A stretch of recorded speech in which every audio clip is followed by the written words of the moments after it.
In this video, you'll see drywall ceiling finishing tips. I'm going to discuss the different tools and materials that I like to use, and also some things that you maybe have never seen before that'll make this process easier and hopefully save you some money as well. One way to speed up this process is to use setting type joint compounds. Specifically, I like using 20, but you can use 45 as well. I use a drill, paper tape, as well as a mixing paddle, and then a variety of different tools. So first thing I do is use a 6-inch up to a 12-inch joint compound knife. I also recommend having a 2-inch knife for helping with the mixing process. It's really important to keep the tools nice and clean, so I use a Scotch-Brite pad for this in between my coatings. Here's a huge tip. I pour cold, clean water into my mud pan and then my 20-minute. And the reason why I do that and then mix it up is it gives me a little bit more working time, and it helps me create a smooth consistency for embedding the tape. I also use a 2-inch joint compound knife to remove any of the excess powder off the sides of the pan. One critical error that some beginners make is not having tapered edges butt up against each other. So in this case, my tapered edges are meeting, and that's good because it gives me a recess to add my joint compound. I filled my knife with about 2 inches of mud, and I simply just fill that recess. The mud should be nice and smooth, and it should fill the recess entirely. Then I embed the paper tape. Really, really important to make sure that the tape is nice and compressed into that seam and centered on it as well, because that's going to add strength, obviously, to the panels and help you out with the rest of the process.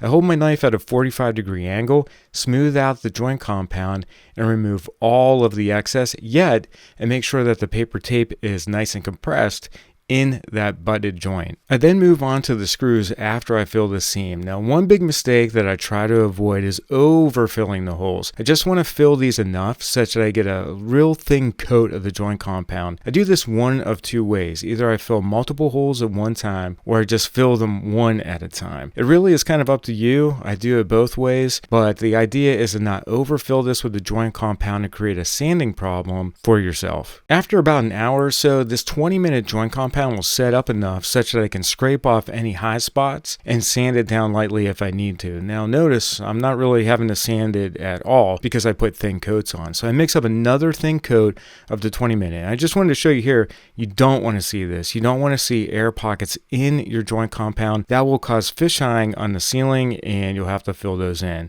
So again, I mix this up nice and smooth, remove off any of the excess powder that gets on the side of the mud pan. At this point, I'm using my 6-inch joint compound knife to fill in the screw holes just a little bit more. Honestly, I only need 2 coats of this typically, maybe 3, but normally it's only 2 coats over top of the screw holes, and that's plenty. Then I move on and do a 10-inch box over top of my seams. This is a 10-inch joint compound knife. I fill in the center of that, and then, and this is really helpful, I try to remove any of the excess joint compound by holding the 10-inch knife and applying more pressure to the outside edge. You'll see here that I'm just simply trying to remove all that excess joint compound that's on the outside edge of the 10-inch box. And what that does is create a nice smooth filling of the seam and allow me to reduce the amount of sanding that I have to do after this. Again, after another hour, this will set up, and I'm going to use something called a spy sponge. This is a really cool sponge because it has holes in it so that you can put little lights in the sponge itself. And what this does is give you some critical lighting that you can use to sand everything down. Now, I do recommend wearing some type of respirator for this. I hold the spy sponges at an angle to each other so that I can easily see if I have imperfections in the joint compound or the panel itself. And this really helps me get a nice smooth finish,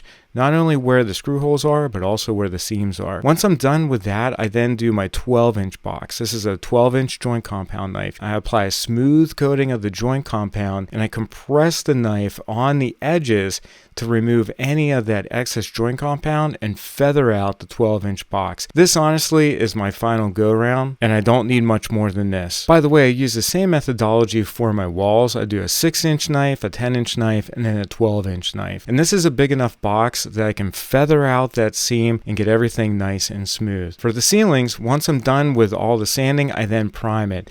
Absolutely critical for bare drywall and joint compound. And normally I'm using either a Sherwin-Williams product or a Kills primer, and then I can do my top coat. So I hope you liked the tips in this video. If you did, give it a thumbs up, and I'll see you in the next tutorial.